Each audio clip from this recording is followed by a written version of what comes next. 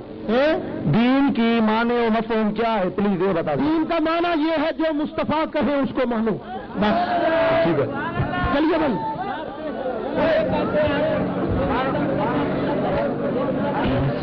سوال کرنے میں پہلے ایک نعرے کا جواب دیے، نعرے تکبیر، نعرے رسالت، نعرے حیدری، مرشد حسین۔ میرا آپ بتائیں کہ حضرت عمر کی اس وقت عمر کیا تھی کہ وہ ایمان لائے، کلمہ پڑھے، کلمہ پڑھے؟ 17 سال، 17 سال۔ شیعہ تو کہتے ہیں کہ 35 سال دی، چلو 35 ہوگی، پھر کیا ہوا؟ اس میں کیا جھگڑا ہے؟ مسلمان تو ہو گئے تھے نا، بس ٹھیک ہے جی۔ بسم اللہ، ادھر ان کا نمبر کرا، یہ بڑی دیر سے آپ بعد میں یہ بڑی دیر سے کھڑے ہیں جی۔ کچھ دن پہلے اخبار میں لکھا ہوا تھا، ایک نے سوال پوچھا تھا کہ صحابات سے یعنی بیویوں سے امتی کی شادی کرنا جائز ہے یا نہیں ہے؟ اس مولوی نے اخبار میں لکھا ہوا تھا کہ صحابات بیوی سے شادی کرنا جائز ہے۔ ہم آپ سے یہ معلوم کر رہے ہیں کہ اس نے جو پوچھا تھا اس مولوی نے جواب دیا تھا، پتہ نہیں وہ کس طریقے کا تھا۔ ہم کو یہ بڑا ایک اندر میں ایک ڈر ہے۔ اب اللہ کی مہربانی سے آپ ہمارے سامنے آ گئے ہیں، ہمارے کو یہ بتاؤ کہ اس مولوی نے یہ فتویٰ صحیح دی ہے یا غلط دی ہے؟ مطلب یہ ہے کہ بہتر یہ ہے کہ سید زادی کی شادی سید سے ہو، بہتر یہ ہے۔ لیکن اگر سید زادی کا نکاح غیر سید سے ہو جاتا ہے تو اب وہ نکاح ہو گیا۔ سید زادی کو اگر رشتہ سید والا نہیں ملتا، سید زادی غیر سید سے نکاح کرتی ہے تو اولاد حلال کی ہے، نکاح ہے جی۔ السلام علیکم۔ سوال ہے کہ ریاض ہے چیز کیا؟ بات سنو نا، بات سنو۔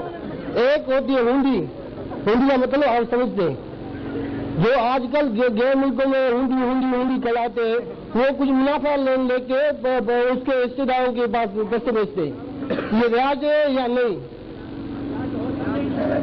یہ میں سمجھ نہیں سکا۔ بیاج تو کہتے ہیں سود کو، سود یہ ہوتا ہے کچھ پیسے دے کر اوپر نفع لینا، اور ایک ہوتے ہیں سروس چارجز۔ سروس چارجز اور ہوتے ہیں، وہ اوپر نفع اور ہوتا ہے۔ لاکھ روپے پر ہر مہینے 3000 لینا یہ سود ہے، 2000 لینا سود ہے، اور لکھت پڑھت کی قیمت لینا یا پیسے کسی جگہ پہنچانا اس کا کرایہ لینا یہ سود نہیں۔ آج کل سعودیہ میں ایسا ہوتا ہے کہ ادھر سے پیسے لیتے ہیں، 10,000 لیتے ہیں یا 20,000 لیتے ہیں، اپنا منافع نکال کے اس کو واپس پیسے دیتے ہیں، کیا یہ ریاض نہیں ہے؟ مطلب یہ ہے کہ ریال لے کر پیسے دینا یہ بیاج نہیں ہے۔ جب کرنسی بدل جائے تو بیاج نہیں ہے جی۔ جلدی کرتے جائیں بھائی۔ جماعت اہل سنت کو آنے والے ہر فرد کو السلام علیکم۔ وعلیکم السلام۔ سوال یہ ہے سر کہ ہمارے آدم علیہ الصلوۃ والسلام کو اللہ جل شانہ نے اپنی حیاتی میں کتنی اولاد فرمائی؟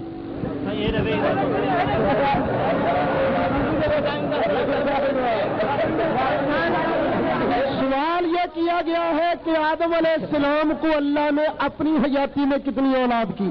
اللہ تو ابھی تک حیات ہے، نہیں یہ ساری اولاد آدم علیہ السلام کی ہے۔ ہاں اس ٹائم میں آدم علیہ السلام حیات تھا، اس ٹائم پر اس نے اللہ تعالیٰ کی کتنی اولاد تھی؟ اس کو کافی اولاد تھی، میں نے گنی نہیں ہے۔ کوئی کچھ کہتا ہے، کوئی کچھ کہتا ہے۔ ہاں جی، آپ کی میں نے ایک پیری پڑھی تھی کہ اشرف علی تھانوی کافر ہیں، وہ جو ان کو اپنا پیر مانتے ہیں وہ کیا ہیں، اور اشرف علی تھانوی کیسے کافر ہیں، ان کے کیا عقیدے تھے؟ اصل بات یہ ہے کہ ہماری کوئی کسی کے ساتھ ضد نہیں ہے. ہم کہتے ہیں جو رسول اللہ صلی اللہ علیہ وسلم کا غلام ہے وہ مسلمان ہے. وہ سرکار کا غلام نہیں گستاخ ہے، خاص سگا چچا کیوں نہ ہو وہ کافر ہے. یہ جتنے ہیں نا، جتنے دوسرے سب کہتے ہیں نبی پاک کا خیال نماز میں آ جائے تو گدے کے خیال سے برا ہے، اور جو آدمی یہ کہے کہ نبی کا خیال گدے کے خیال سے زیادہ برا ہے وہ مسلمان. اگر اس کو یہ پتا ہے کہ پھر وہ بھی اسی زمرے میں، جی. اگر نہیں پتا تو پھر کافر نہیں. جی السلام علیکم. السلام علیکم یا رسول اللہ. السلام علیکم یا رسول اللہ. کچھ دن پہلے لارکانہ میں ایک دیوبندی جاہل عالم آئے تھے اور وہ کہہ رہے تھے کہ جاہل بھی اور عالم بھی وہ جاہل کہہ رہے تھے کہ ہم رائے رنگ کے فقیر ہیں اور یہ سنیوں کی تاریخ دعوت اسلامی والے صلاۃ والسلام علیک یا رسول اللہ پر یہ شرک کرتے ہیں. آپ مہربانی فرمائیں اس پر کچھ وضاحت فرمائیں. اللہ تعالیٰ آپ کو 12 مرتبہ مدینہ دکھائے. آمین. دیوبندی جو ہے وہ سن لے. دیوبندیوں کے پیر و مرشد حاجی امداد اللہ مہاجر مکی وہ کلیات امدادیہ صفحہ 61 ورق کی طرف بائیں، وہاں لکھتے ہیں کہ جو آدمی یہ کہتا ہے نبی کریم علیہ السلام کی زیارت نہیں ہوتی اس کو وظیفہ میں بتاتا ہوں کرے. دیوبندیوں کو پیر و مرشد وظیفہ بتا رہے ہیں، وہ سنو. وہ کہتے ہیں عشاء کی نماز پڑھ کے غسل کر کے اچھے سفید کپڑے پہن کے خوشبو لگا کے 2 رکعت پڑھو. 2 رکعت پڑھ کے مدینے کے تاجدار کا تصور کرو کہ مدینے کے تاجدار نے سفید کپڑے پہن رکھے ہیں، سر پر سبز پگڑی باندھی ہوئی ہے، اور پھر سرکار کا تصور کر کے دائیں طرف منہ کرو، دائیں طرف منہ کر کے پڑھو الصلاۃ والسلام علیک یا رسول اللہ. بائیں طرف منہ کر کے پڑھو الصلاۃ والسلام علیک یا نبی اللہ. پھر دل کی طرف توجہ کر کے پڑھو الصلاۃ والسلام علیک یا حبیب اللہ. ان کے پیر کہتے ہیں یہ یا رسول اللہ والا وظیفہ کرو گے کملی والا زیارت کرا دے گا. مہربانی فرما کر دعوت اسلامی پر وضاحت فرمائیں. دعوت اسلامی سنیوں کی وہ جماعت ہے جہاں سے ٹھنڈی ہوا آتی ہے. چلیے صاحب. وعلیکم السلام. سر میرا آپ سے یہ سوال ہے کہ آپ بتائیں کہ اسلام میں قرآن شریف میں یہ لکھا ہوا ہے کہ اللہ کے رسی کو مضبوطی سے پکڑو اور فرقے میں مت پڑھو. پھر یہ ہم سنی شیعہ اور وہابی کس لیے ہیں، اور اس آیت میں سے کیا مقصد ہے؟ آیت کا مقصد یہ ہے جو اللہ کی رسی قرآن ہے نا، قرآن اس کو مضبوطی سے تھام لو. قرآن کو مت چھوڑو. قرآن کو چھوڑو گے تو فرقے بن جاؤ گے. میرا دعویٰ یہ ہے کہ قرآن کو مضبوطی سے صرف سنیوں نے تھاما ہے. اسی رکوع کے اندر ایک آیت ہے یوم تبیض وجوہ وتسود وجوہ. قیامت کا دن آئے گا، کئیوں کے چہرے چمکتے دمکتے ہوں گے. کن کے چہرے چمکتے ہوں گے؟ میں نہیں کہتا، صحابی رسول کہتے ہیں. تفسیر ابن کثیر پڑھ رہا ہوں، وہاں لکھا ہے یوم تبیض وجوہ اہل سنت. قیامت کے دن سنیوں کے چہرے چمکتے ہوں گے. ہو سکتا ہے کوئی دیوبندی کہے ہم سنی ہیں تو میں سنی کی نشانی بتاتا جاتا ہوں. امام زین العابدین فرماتے ہیں، کربلا کے بیمار فرماتے ہیں، علی مرتضیٰ کے پوتے فرماتے ہیں، حسین پاک کے لختہ جگر فرماتے ہیں. فرمایا علامت اہل سنت کثرت الصلاۃ علی رسول اللہ. سنی کی نشانی یہ ہے وہ رسول اللہ پر صلاۃ بڑی پڑتا ہے. سر السلام علیکم. عرض یہ ہے کہ آج کل سندھ میں کچھ نقش بندی بزرگان دین کہتے ہیں کہ غوث اعظم رضی اللہ تعالیٰ کا قدم جو ہے نقش بندیوں پر نہیں ہے. اس پر ہم کو وضاحت کرو کہ نقش بندیوں پر ہے یا نہیں. میں خود نقش بندی ہوں، میں سمجھتا ہوں، میرا ایمان ہے کہ مجھ پر بھی غوث الورا کا قدم ہے، میرے پیر و مرشد پر بھی غوث الورا کا قدم ہے. چلو صاحب آگے. لڑا نہیں بس لڑا نہیں. ہاں جی بس بھائی، جس نے ایک بار سوال کر لیا وہ دوبارہ سوال نہ کرے. جی اسلام اور سنیت تو پیار کا سبق دیتی ہے بھائی، پیار.